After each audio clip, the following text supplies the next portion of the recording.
मुग्धा और उसकी सास के बीच पूरा समय सास के किसी ना किसी काम को लेकर मतभेद चलते ही रहते हैं। बहू, ओ बहू, जरा चाय बना दे। मुग्धा चाय लेकर आती है। ये लीजिए, और कुछ चाहिए? अरे नहीं, बस चाय पीने का मन था। जाओ, तुम दूसरा काम करो। चाय पीने के थोड़ी देर बाद सास दोबारा मुग्धा को आवाज लगाती है। अरे बहू रे, आओ बहू, जरा हलवा तो बना दे, मीठा खाने को मन हो रहा है। इसी तरह मुग्धा की सास पूरा समय कोई ना कोई काम बताकर उसे रसोई से बाहर तक निकलने नहीं देती। कभी चाय, कभी हलवा, कभी पानी तो कभी दूध, हर समय खाने को चाहिए और उसके लिए अपने हाथ पर बिल्कुल नहीं हिलाने। परेशान किया हुआ है इन्होंने। सास की जबरदस्ती परेशान करने की आदतों से दुखी मुग्धा एक शाम सचिन के साथ अपने कमरे में बैठी हुई बात कर रही होती है। सुनो जी, मम्मी जी की ये जानबूझकर मुझे परेशान करने की फरमाइशों से मैं बहुत फ्रस्ट्रेट हो चुकी हूँ। पूरे दिन में एक सेकंड का आराम नहीं मिलता। रसोई से बाहर कदम रखती नहीं कि बहू ये बना दे, बहुरी वो बना दे। अरे इनकी फरमाइशें चलती ही रहती है। अरे मुग्धा, माँ खाने की शौकीन है, पर उम्र हो चली है, खुद खाना नहीं बना सकती, इसलिए तुमसे बोलती है। अरे तो शौक भी उम्र देख कर रखने चाहिए ना। समझ में नहीं आता, हर समय फेविकॉल का जोड़ लगाए सोफे से चिपकी बैठी रहती है। इतना सब डाइजेस्ट कैसे हो जाता है उन्हें?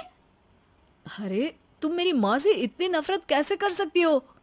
मैं उसे नफरत नहीं करती जी, बस परेशान हूँ। जहां मुग्धा अपने पति से ये सब बोल रही होती है, वहीं उसकी सास भी कमरे के बाहर दरवाजे से कान लगाए सारी बातें सुन रही होती है और अगली दोपहर रसोई में मुग्धा के पास जाती है। बहू, आज ना मेरा कुछ मसालेदार खाने का मन है। तो चाय बना दूं? मुझे बहुत पसंद है। अरे ना, ऐसा कर लिट्टी चोखा बना ले।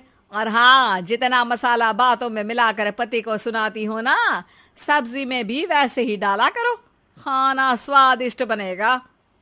सास की बात सुनकर मुग्धा हैरान रह जाती है। मतलब अब पूरा समय मुझ पर हुक्म चलाने के साथ बंद कमरे में हुई पति पत्नी की बीच की बातें भी सुनती है? अरे बात जब मेरी थी तो सुनने में क्या दिक्कत है? ये कहकर सास वहां से चली जाती है। अरे अब तो हद पार हो गई, इस तरह से तो ये मेरा जीना मुश्किल कर देंगी। मुग्धा सास की हरकतों से परेशान उसका हल सोचने लगती है और इसी तरह कुछ दिन बीत जाते हैं, जिसमें सास का जन्मदिन आता है। मुग्धा बहुत खुशी के साथ अपनी सास को एंड्रॉइड मोबाइल गिफ्ट करती है।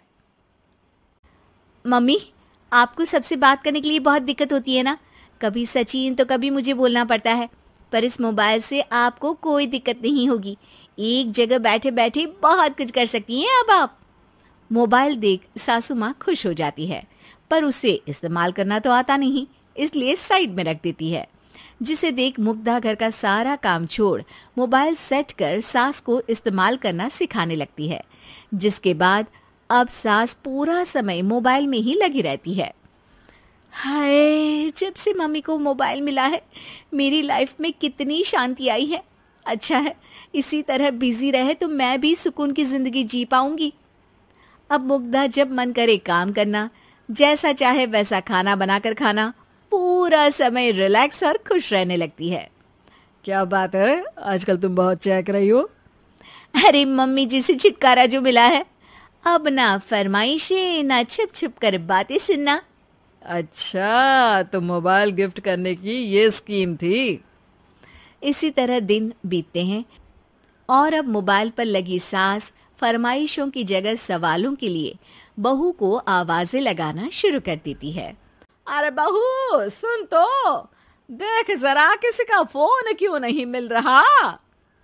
रिचार्ज खत्म हो गया है, पर अभी 4 दिन पहले ही तो मैंने किया था, इतनी जल्दी कैसे खत्म हो गया? अरे मैंने कल तेरी कनाडा वाली मौसी सास से 3 घंटे बात की थी ना। क्या?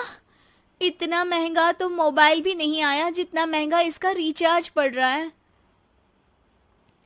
इसके बाद तो जैसे मुग्धा के दिन के 24 घंटे में से 20 घंटे सास के पास उनके मोबाइल रिलेटेड प्रॉब्लम सॉल्व करने की ड्यूटी ही बन जाती है। अरे मुग्धा, ये मोबाइल में अचानक तेरी मौसी सास की शक्ल क्यों दिखने लगी? और ये तो हिल भी रही है। मम्मी, ये गूगल डुओ का वीडियो कॉल है। इसमें आप बात करने के साथ एक दूसरे की शक्ल भी देख सकती हो। अच्छा, ये तूने मुझे पहले क्यों नहीं बताया? अब बताने के लिए पहले नहीं बताया। इसी बीच सचिन भी वहां आ जाता है और सास अपनी वीडियो कॉल में बिजी हो जाती है। क्यों, सास बहू में क्या गपशप चल रही है? इसे गपशप नहीं, दिमाग का दही होना बोलते हैं। पर तुम तो मम्मी को मोबाइल देकर बहुत खुश थी, फिर क्या हुआ? हाँ, उसका सुकून भी कुछ ही दिन मिला। अब घर के टंटे खत्म हुए तो मोबाइल की टिंग टिंग शुरू हो गई। देखो भाई, कुछ पाने के लिए कुछ खोना तो पड़ता है।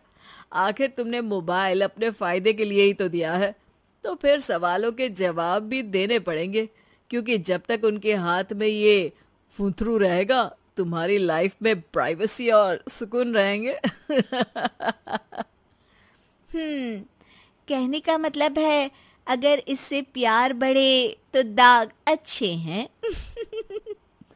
अरे मुझे पहले दिन से ही पता है मोबाइल किस मकसद से दिया गया है। भूलो मत, इससे पहले मैं बातें ही सुनती थी। सास की ये बात सुनकर मुग्धा शॉक में और सचिन हंसता रह जाता है।